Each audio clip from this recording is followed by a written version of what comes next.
क्या यार, second semester चल रहा है और अब मेरा पढ़ाई करने का मन नहीं करता। क्यों, ऐसा क्या है जो तेरा पढ़ाई करने का मन नहीं करता?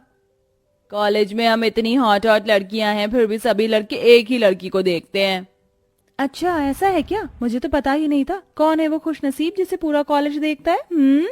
कहीं तुम मेरी बात तो नहीं कर रही हो?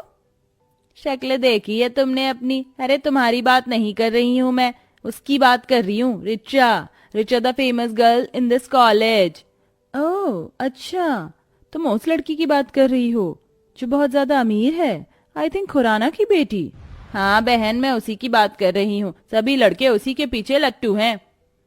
उसका मुकाबला तो हम भी नहीं कर सकते, लेकिन मैंने सुना है कि वो हमारे कॉलेज के चंपू लड़के के पीछे पागल है। चंपू नहीं, उसका नाम शौर्य है। वो बहुत डिसेंट और बेचारा बहुत गरीब है। गरीब कुछ नहीं होता। अरे वो तो फायदा उठाने वाला लग रहा है, मुझे जानबूझकर अमीर लड़की को फंसा रहा है। तभी वहां ऋचा की सहेलियां आ जाती हैं। अगर तुम लोगों को अपनी जान प्यारी है तो यहाँ से चली जाओ, क्योंकि हम अपनी सहेली ऋचा की चुगलियां तुम दोनों के मुंह से सुनना नहीं चाहते।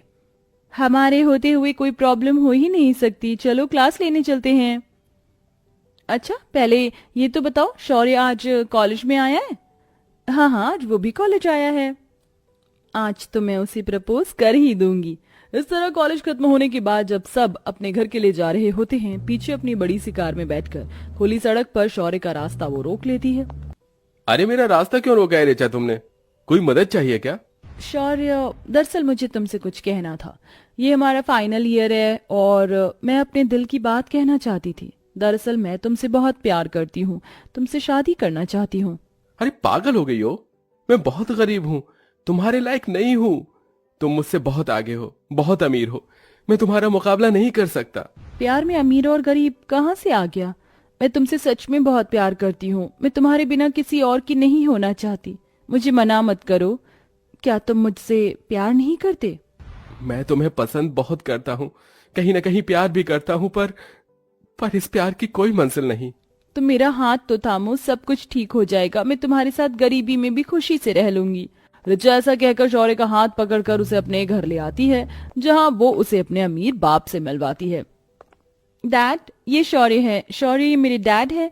डैड, मैं शौर्य को पसंद करती हूँ। अच्छा तो ये बात है। तो बेटा तुम कितना कमाते हो? कौन सी एमएनसी कंपनी में जॉब करते हो? जी, मैं अभी ग्रेजुएशन कर रहा हूँ। ग्रेजुएशन के बाद विदेश जाने का कोई प्लान? कौन सी कंट्री में जाओगे? कहाँ कैसे रहोगे? अमेरिका ऑफ ऑस्ट्रेलिया या लंदन? तुम्हें पता है रिचा की आगे की पढ़ाई में ऑस्ट्रेलिया से करवाने वाला हूँ। डैड, आप ये सब क्यों बोल रहे हैं? मैंने आपको सब कुछ समझाया था ना। ये दो कौड़ी का आदमी तुम्हें कभी खुश नहीं रख सकता रिचा। मेरी बात मानो, इसका ख्याल अपने दिमाग से निकाल दो। मैं तुम्हारी ऑस्ट्रेलिया की टिकट करवा दी है, अब आप आगे की पढ़ाई वहीं से करेंगे।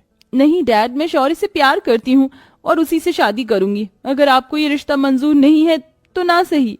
ऋचा ऐसा कहकर शौर्य का हाथ पकड़ती है और उसे अपने महल जैसे घर से बाहर ले आती है। ये धन दौलत, ये ऐशो आराम मैं आज त्यागती हूँ। क्या तुम मुझे अपने लिए स्वीकारती हो? ऋचा की ये बात शौर्य के मन में घर कर जाती है। इसके बाद वो उसे एक मंदिर में शादी करके अपने साथ अपने घर ले आता है। माँ, माँ कहाँ हो आप? माँ देखो कौन आया है। अरे क्यों चिल्ला रहा है? माँ मुझे माफ कर देना, आपको बताया नहीं। ये रिचा है, आज से ये आपकी बहू है। अरे तू घर पर बहू लेकर आया है, रुक जा, पहले मैं बहू का गृह प्रवेश तो करवा दूं। सरिता ऋचा का गृह प्रवेश करती है, लेकिन घर के अंदर आने के बाद ऋचा को घर में बहुत गर्मी लगती है। हे भगवान, यहाँ तो कुछ भी नहीं है, ना कूलर है ना एसी है, सिर्फ ये कटक कटक करने वाला पंखा है। ऋचा के चेहरे से पसीने टपकने लगते हैं। अरे बहू, तुझे तो गर्मी लग रही है, ये ले हाथ वाला पंखा, इससे थोड़ी देर अपनी बैठे हुए हवा कर ले, मैं तेरे खाने के लिए कुछ लेकर आती हूँ। सरिता इतना कहकर रसोई में जाती है, जिसके बाद ऋचा पंखे से अपनी हवा करने लगती है। यहाँ तो बहुत गर्मी है, बिल्कुल भी बर्दाश्त नहीं हो रही। माँ सिलाई करती है, बस उसी से ये घर चल पाता है। लेकिन तुम चिंता मत करो, जैसे ही मेरी नौकरी लग जाएगी तो घर में एक कूलर लगवा दूंगा। ऋचा ये सुनते ही अपने मन में सोचती है, मेरी सास इस घर को चला रही है और मेरा पति जैसे तैसे करके अब नौकरी ढूंढेगा। मुझे ये जताना नहीं है कि मुझे इस घर में कोई परेशानी है। क्या हुआ? क्या सोच रही हो? कुछ नहीं। इतने में सरिता ऋचा के लिए खाना लेकर आती है। ये ले बहू, खाना खा ले। माँ जी, आपने क्यों तकलीफ की? अब मैं इस घर में आ गई हूँ ना, मैं सारे काम अपने आप कर लूंगी। पहले तो खाना तो खा ले, काम तो अब तुझे ही करने हैं, ये घर तुझे ही संभालना है। मेरी तो अब उम्र हो गई है, मुझे वैसे भी ये घर और शौर्य के नखरे नहीं संभल पाते। चलिए माँ जी, आप भी हमारे साथ बैठकर खाना खाइए। इस तरह ऋचा गरीब ससुराल में एडजस्ट करने की कोशिश करती है। खाना खाने के बाद सरिता ऋचा को चाय बनाने के लिए कह देती है। अब ऋचा को चूल्हे पर आग जलाकर चाय बनानी थी। आज तक उसने अपनी रसोई में कदम भी नहीं रखा था। बेचारी जैसे तैसे करके चाय बना लेती है। मैं जानती हूँ तुम अमीर घर से हो और तुम्हें गरीब घर में एडजस्ट होने में थोड़ा सा समय लगेगा, लेकिन मैं तुम्हें सब कुछ सिखा दूंगी, आखिर तुम मेरी बहू हो। इस तरह सरिता पहले तो हर एक काम ऋचा को बहुत अच्छे से सिखाती है, जिसके बाद ऋचा इस काम को बहुत अच्छे से खुद ही करती है, जैसे मटके में नदी किनारे से पानी लेकर आना, आंगन में कपड़े धोना और चूल्हे पर खाना बनाना। सभी काम करने के बाद रात को जब ऋचा एक पंखे के नीचे सोया करती तो उसे बहुत बेचैनी होती। बहुत गर्मी है, थोड़ी देर बाहर टहल लेती हूँ, ठंडी हवा लगेगी तो थोड़ा आराम मिलेगा। ऋचा ऐसा सोचकर घर के बाहर टहलने लग जाती है। अपने पास में ऋचा को ना देखकर शौर्य भी नींद से जाग जाता है और बाहर आ जाता है। बस थोड़ा समय और रुक जाओ, सारी परेशानियां दूर हो जाएंगी। कुछ देर ठंडी हवा लेने के बाद वो वापस घर में आ जाते हैं। वहीं दूसरी तरफ अगले ही दिन उनकी इस गरीबी की खबर शेखर को उसके नौकर द्वारा मिल जाती है। अरे कैसे जल्लाद बाप हो आप, आपको अपनी बेटी का दुख नहीं दिखाई देता? अरे पलकों पर बिठाया था अपनी राजकुमारी को मैंने, कभी नहीं सोचा था कि वो इतनी मेहनत भी होगी। शोभा, अब मुझे और बर्दाश्त नहीं हो रहा, मुझे अपनी बेटी से मिलने जाना है। साथ में कुछ लेकर भी चलेंगे।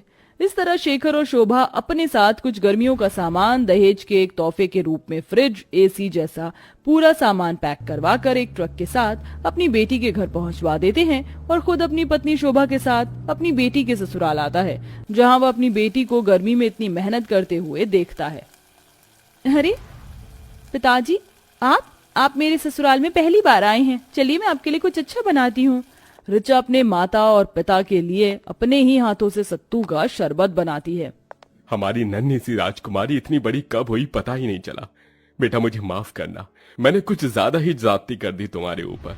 मुझे ऐसा नहीं करना चाहिए था, मुझे समझना चाहिए था तुम्हारे प्यार के बारे में। हाँ बेटी, हम माँ बाप से जो भूल चूक हुई उसे माफ कर दो, मुझे आपसे कोई गिला शिकवा नहीं। तभी घर में शौर्य आता है। अरे ये बाहर इतना सारा फर्नीचर का सामान, फ्रिज, एसी, कूलर, पंखा, ये सब कौन लेकर आया है? बेटा ये मैं लेकर आया हूं तुम लोगों के लिए। हाँ मैं समझ सकता हूं, लेकिन मुझे इन सब की जरूरत नहीं है, मैं खुद कमाकर खरीद सकता हूं। ये दहेज नहीं है बेटा, इसे इनकार मत करो। बस मेरे प्रति मेरी बेटी के लिए थोड़ा सा प्यार है। मैं जानता हूं तुम बहुत मेहनती हो और तुम ये सब खुद कमा सकते हो, पर प्यार से दिया हुआ तोहफा मना नहीं करते बेटा। शौर्य अपनी पत्नी ऋचा की तरफ देखने लगता है। ऋचा पल के झुकाकर उसे इशारा कर देती है, जिसके चलते शौर्य उसके पिता के लाए हुए गर्मी के दहेज को स्वीकार कर लेता है। इसी के चलते उनके घर में कूलर, फ्रिज, एसी, पंखा लग जाता है। वहीं शहर में शौर्य को अपनी कंपनी में मैनेजर की पोस्ट के लिए वो रख लेता है। धीरे धीरे उसकी सारी परेशानियां खत्म हो जाती हैं और वह अपनी पत्नी और माँ के साथ खुशी खुशी रहने लगता है।